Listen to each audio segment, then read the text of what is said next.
একজন নারীর কাছে সবচেয়ে বড় পীর তার স্বামী। স্বামী যতক্ষণ কাছে থাকবে তার মন জয় করিয়া চলা, এটা নারীর উপরে আল্লাহর পক্ষ থেকে দেওয়া 1 নাম্বার সবক। 2 নাম্বার সবক, স্বামী যখন দূরে থাকবে তখনও তার মন জয় করবে। স্বামী যখন কাছে থাকবে তখন তার মন খুশি করে চলবে। যখন স্বামী দূরে থাকবেন, 1 মাসে আসেন, 6 মাসে আসেন, অথবা বিদেশ গেছেন 2-4 বছরে আসেন, এমন হয়নি না? হয় না?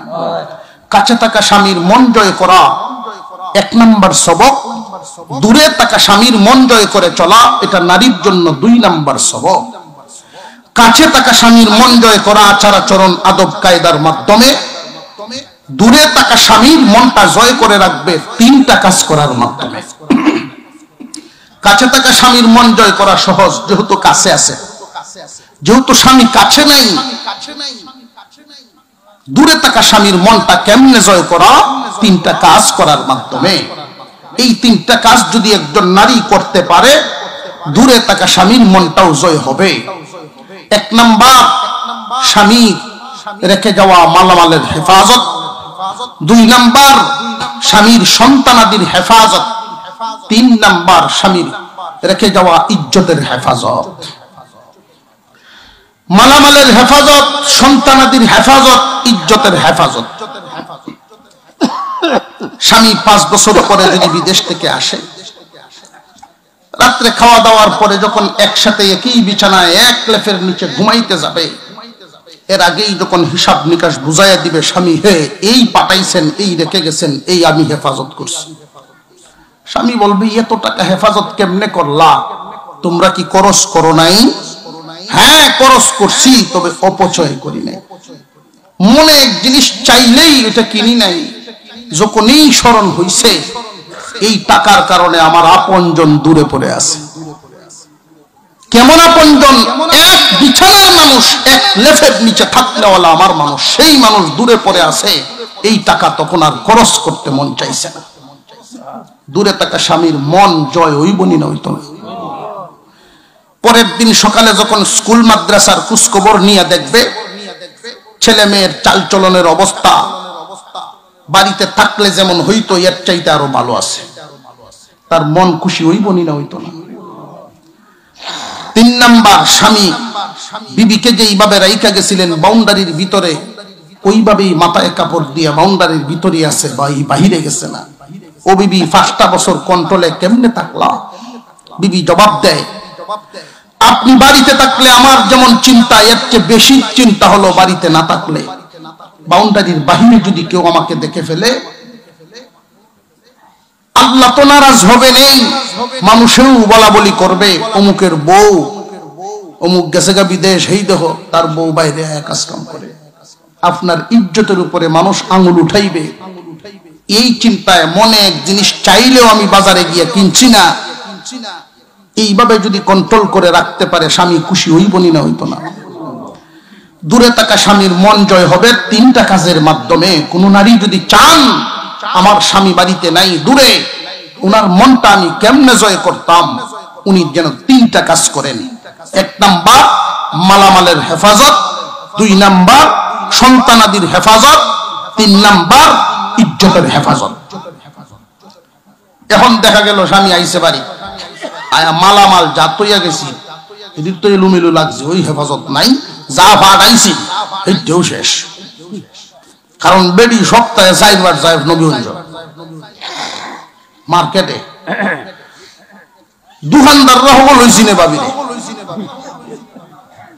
তখন বেড়ার মনটা কি বেজার হইব? খুশি হইব না বেজার হইব? মাল হেফাজত হইতো কেমনে? খরচ করে অভ্যাস বেড়ে 2 হাতে খরচ করে, তো আমি টের পাইছি মালামাল খেললে কিনা আমার রইল না। 1 জিনিস 2 বার কিনে। 2 নাম্বার সন্তানাদির দিকে যখন তাকাইছে তখনও তার মনটা বেজার।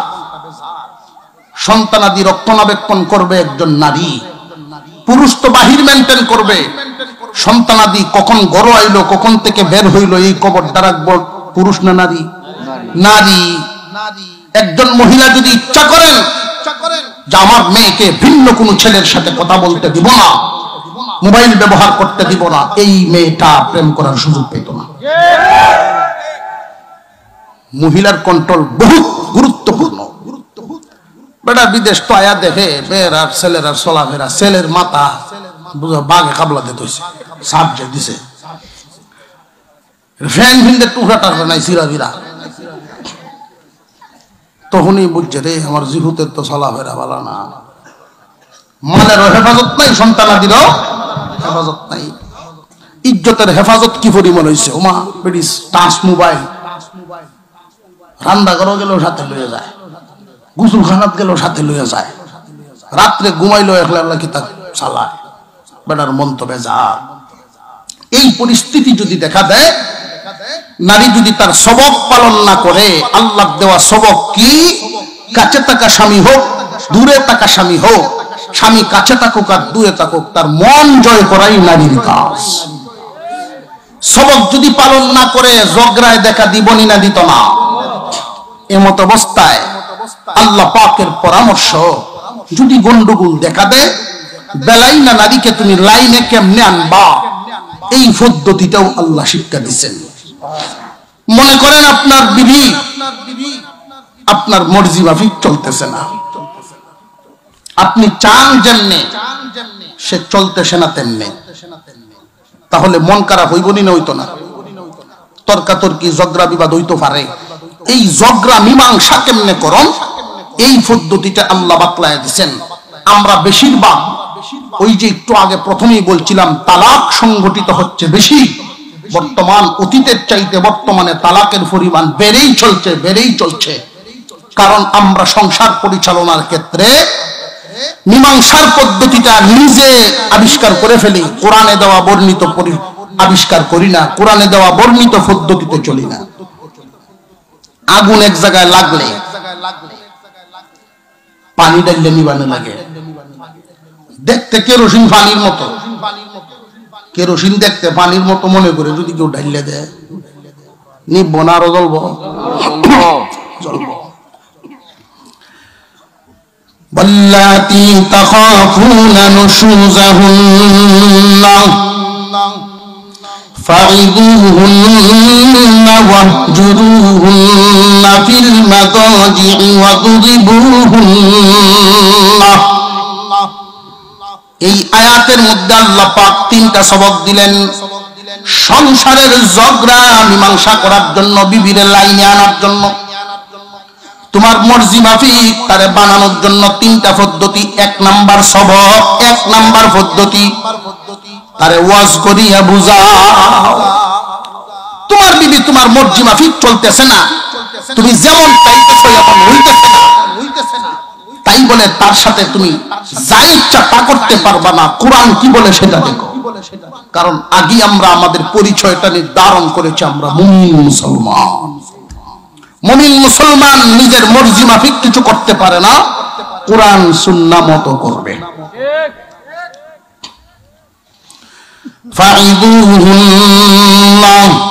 এক নাম্বার ওয়াজ করার মাধ্যমে বিবির লাইনে আনো, তারে বুঝাও, ওয়াজ করার মাধ্যমে তার মন পরিবর্তন করো। তোমার বিবি তোমার মনে চায় না বিবি বাজারে যাও, কিন্তু গিয়া অভ্যাস হয়েছে, তারে ওয়াজ করিয়া বুঝাও। মাথায় কাপড় থাকে না, তোমার মন চায় মাথায় কাপড় থাকতো, তুমি তারে ওয়াজ করিয়া বুঝাও। বিবি তোমার মা বাবার কথাবার্তা শুনে না, মা বাবার খেদমত করে না, তারে বুঝাও। বিবি তোমার মর্জি মাফিক চলে না, তুমি তারে বুঝাও ওয়াজ করার মাধ্যমে। বিবিকে বুঝানোর যত কৌশলের মধ্যে একটা কথা এইভাবে বুঝায় দিবেন, বিবিরে আমরা দুইজন শুধু দুনিয়ার সাথী না, আমরা রূহের জগতেরও সাথী ছিলাম, দুনিয়াতেও বর্তমানে সাথী আছি। তুমি আমার মর্জি মাফিক চলার চেষ্টা করো, আমরা চাই দুজন একসাথে জান্নাতেরও সাথী হইতাম। ভালো মানুষের সন্তান যদি হয়, এই কথা তার মনে গিয়া লাগবো, এই কথাটা তার মনে দাগ কাটবে এবং তার মর্জি মাফিক পথ বাদ দিয়া স্বামীর মন মতো চলব। যদি ওয়াজে ধরে না, আল্লাহ পাক দ্বিতীয় নাম্বার পদ্ধতি দিয়েছেন, 2 নাম্বার পদ্ধতি অবলম্বন করো, অভিমান দেখাও। অভিমান এই অভিমান দেখানোর পদ্ধতিটা আল্লাহ বলেন ওয়াহজুরুহুন্না ফিল মাদাজি, আলাদা বিছানায় ঘুমাও, আলগা বিছনাত ঘুমাও। তার মনের ভিতরে একটা চাপ লাগুক যে আমার স্বামী তো আমার জায়গা দেয় না তার সাথে। যদি তার মনে মনে এটা ধাক্কা লাগে, আমি কেমন একজন মহিলা হইলাম যে আমার স্বামী আমারে পছন্দ করে না, জায়গা তার সাথে দেয় না। কথা বুঝে আসতেছেন? স্বামী যদি পাশে জায়গা না দেয় এটাকে অপমান মনে করবে নারী। আমার স্বামী অভিমান করছে আমার উপরে, এই অভিমানটা ভাঙায়া ফেলাই, সব বাদ দিয়ে তারে খুশি করে ফেলি। তখন দেখবেন রাত্রে আপনার দ্বারও গিয়া যাও শেষ না ঝগড়া, রাইতের ভিতরে পরিষ্কার। যদি দেখা যায় যে না আপনার এই অভিমানে কাম হয় না, তাহলে বুঝবেন তার একটু বড় শয়তানে ধরছে। এই জন্য আল্লাহ বলেন এই শয়তান যদি দূর করানো লাগে তাহলে হালকা শাসন করতে হইব। তারে শাসন করো। এখন কিছু শাসন করতারো, ফিটনা ভাটনা দিতারো, এখন ফিডার হুকুম পায়ানি আবার বাস লয়ে লাই, এই হুকুম নাই, এটারও তরিকা পাতলায় দেওয়া হইছে। এক নম্বর কথা, চেহারায় আঘাত দেওয়া যাবে না। বিবি শাসন করার ক্ষেত্রে আল্লাহু আল্লাহু আল্লাহ